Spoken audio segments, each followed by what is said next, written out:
भारत तंत्र में आपका स्वागत है। आज मैं मौजूद हूँ उत्तराखंड के प्रमुख नगर जसपुर में।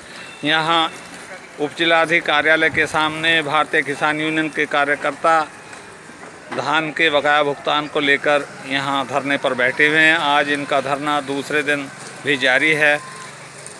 भारतीय किसान यूनियन के कार्यकर्ताओं ने चेतावनी दी है कि जब तक नेफेड धान खरीद एजेंसी द्वारा किसानों के धान का बकाया भुगतान नहीं किया जाएगा तब तक उनका धरना अनिश्चितकालीन तक चलता रहेगा। आज धरने पर दूसरे दिन बैठे कार्यकर्ताओं ने यहाँ ये लंगर का आयोजन करने का निर्णय लिया है। सामने देख सकते हैं ये लंगर की तैयारी चल रही है। गैस का सिलेंडर भिगोने वगैरह आ चुके हैं। इनका कहना है कि जब तक धान का बकाया भुगतान नेफेड द्वारा नहीं किया जाएगा तब तक इसी तरह से ये इनका धरना चलता रहेगा।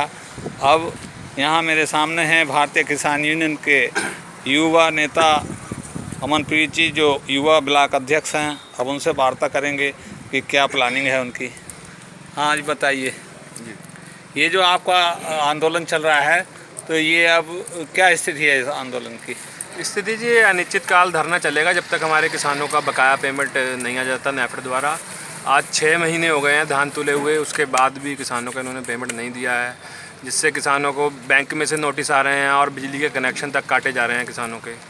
अच्छा, तो कल पहला दिन था धरने का, तो आपकी उपजिलाधिकारी महोदया से बात हुई थी तो उन्होंने क्या आश्वासन दिया?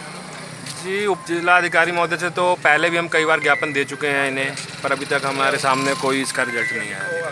अच्छा, तो ये अब आपने यहाँ ये लंगर वगैरह की तैयारी शुरू कर दी है? जी हाँ, लंगर यहीं चलेगा, परमानेंट धरना यहीं चलेगा। अच्छा, और कोई मांगे हैं आपकी? जी, हमारी मांग है कि अजय मिश्र टैनी, जिसने बेगुनाह किसानों को अपनी कार के नीचे रौंदा था, अजय मिश्र टैनी के बेटे आशीष मिश्रा ने, उसे कोर्ट ने जमानत दे दी है, जबकि एसआईटी ने साफ साबित कर दिया है कि वो दोषी था।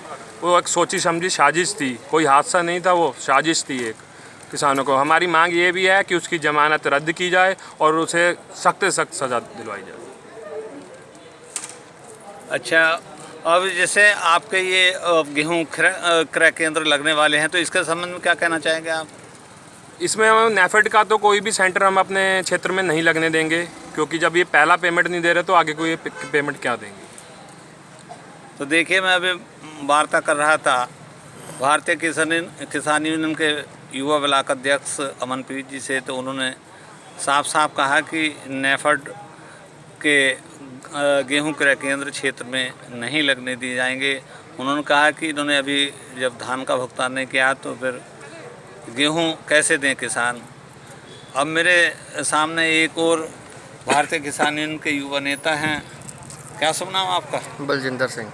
अच्छा, क्या किस पद पर हैं आप? प्रदेश महासचिव।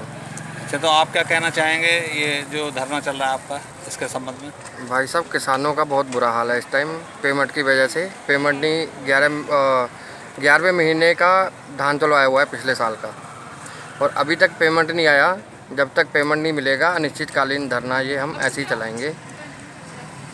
तो भारतीय किसान यूनियन के और पदाधिकारी मेरे सामने मौजूद हैं, तो मैं इनसे वार्ता करना चाहता हूं। हाँ जी, सरदार जी, क्या शुभ नाम आपका? अपार सिंह। अच्छा, आप भारतीय किसान यूनियन किस पद पर है? नगर अध्यक्ष जसपुर। अच्छा, तो आप क्या कहना चाहेंगे? हमारा ये जो धरना प्रदर्शन है ये मुख्यतः 2 मांगों को लेकर है। एक तो जो धान की पेमेंट नहीं हुई है, नेफेड वालों ने धान की पेमेंट अभी तक नहीं दी है। 5 से 6 महीने लगभग हो चुके हैं धान को तुले हुए। किसान अपनी जगह परेशान है। देखिए, यही जो है एक रूटीन चलता है कि फसल जाए और पैसा आए, अगली फसल बोई जाए और ख़र्चा भी चले। और दूसरी मांग विशेषता ये है कि देश के अंदर कानून व्यवस्था बिल्कुल ख़त्म हो चुकी है। लखीमपुर खीरी में जो अजय मिश्रा टैनी के बेटे ने, आशीष मिश्रा, सरेआम जो है गाड़ी से किसानों को कुचला और कई किसानों की मौत हुई। एक पत्रकार की मौत भी हुई उसमें। और कोर्ट की देखिए कितनी मतलब वो है कि उसको इतनी जल्दी जमानत दे दी। छोटे से छोटे केस में भी इतनी जल्दी जमानत नहीं मिलती है।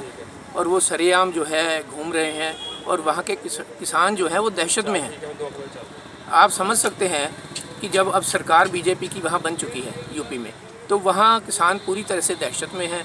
सरकार से हमारा निवेदन है, हमारा कोर्ट से निवेदन है कि आशीष मिश्रा की ज़मानत जो है वो खारिज की जाए और उसको जेल में डाला जाए। जो उसकी सज़ा बनती है उसको सज़ा मिलनी चाहिए। SIT में पहले ही उसे गुनाहगार जो है साबित कर दिया है। हर तरह की फ़ोटो वीडियो जो है पहले ही वायरल हो चुकी है। वो पूरी तरह दोषी है। उसे ज़मानत देना बिल्कुल जायज़ नहीं था, लेकिन कोर्ट ने जो भी अपने समझ से किया। हमारा निवेदन है कि किसानों का पेमेंट दिया जाए, जल्द से जल्द दिया जाए और आशीष मिश्रा को दोबारा जेल में डाला जाए, उसकी ज़मानत खारिज की जाए। तो देखिए, अभी ये अपार सिंह जी विस्तार से बता रहे थे धरने के संबंध में और इनकी जो अन्य मांगे उनके संबंध में इन्होंने बताया। अब मेरे सामने हैं एक भारतीय किसान यूनियन के और प्रदेश स्तरीय पदाधिकारी जगजीत सिंह भुल्लर जी मौजूद हैं। तो भुल्लर जी बताइए, क्या कहना चाहेंगे आप? सर, कहने सुनने का तो कुछ रहा ही नहीं। सरकार ने इतनी तानाशाही जो रवैया अपनाया हुआ है, इसके सामने सिर्फ हम जो अपने अधिकार हैं वो भी खोते हुए देख रहे हैं। सबसे पहला अधिकार क्या है कि जो हमारी फसल है, जो मोदी जी ने कहा था कि डिजिटल इंडिया, कि इधर से आप सामान दो और उधर पेमेंट खाते में। जैसे अगर हम कोई सामान मार्केट से ले जाते हैं, QR पेमेंट होती है, वैसे पेमेंट होती है। हम स्कैन करते हैं या फिर पासवर्ड के कार्ड के माध्यम से पेमेंट करते हैं। हम सामान की थैली बाद में उठाते हैं, पेमेंट हमारे खाते से पहले कट जाता है। इसी डिजिटल इंडिया का जो उन्होंने रास्ता दिखाया था कि हम पूरे भारत को इसी डिजिटल इंडिया के साथ जोड़ेंगे। क्या किसान जुड़ चुके हैं? आज 5 महीने से ज़्यादा हो गए हैं। 5 साढ़े 5 महीनों किसानों की फसल का पेमेंट नहीं मिला। क्या ये बेशर्म सरकारें सो रही हैं? इन्हें उस किसान की भूख नहीं दिखाई देती? ये वो किसान हैं जिन्होंने उस आर्थिक मंदी में इस हरित क्रांति को आगे बढ़ाकर इस देश को एक कृषि प्रधान देश बनाया। क्या ये कृषि प्रधान देश में किसानों का ये हाल रहेगा? तो धरना तो वैसा, ये तो हमारे खून में ही है। हम बिना लड़े हमें कुछ आज तक ना मिला है और ना ही उम्मीद हमें आगे मिलेगा। पर ये चेतावनी है सरकार को, और इन्होंने यही रवैया अपनाया ना, तो गाजीपुर दूर नहीं। हमें हाईवे जाम करना पड़ा तो हाईवे जाम करेंगे। अगर फिर दोबारा कहीं गाजीपुर जाना पड़ा तो दोबारा वहाँ पर भी जाएंगे। ये सरकार अपने मन से वहम निकाल दे कि किसान शांत हो गए हैं, बैठ गए हैं। बैठे नहीं हैं, सिर्फ मौका दिया सरकार को अपनी आदतें सुधार ले, वरना इनका हाशिर बहुत बुरा होने वाला है। तो देखिए, अभी मैं भारतीय किसान यूनियन के नेताओं से बातचीत कर रहा था। उनकी क्या समस्याएं हैं, क्या पीड़ा है, तो उन्होंने अपनी समस्याओं से, अपनी पीड़ा से विस्तार पूर्वक अवगत कराया और उन्होंने सरकार की नीतियों का भी ये विरोध किया है कि सरकार की नीतियां ये किसान हित में नहीं हैं। उनका साफ साफ कहना है। YouTube चैनल भारत तंत्र के लिए पत्रकार सुशील चौहान।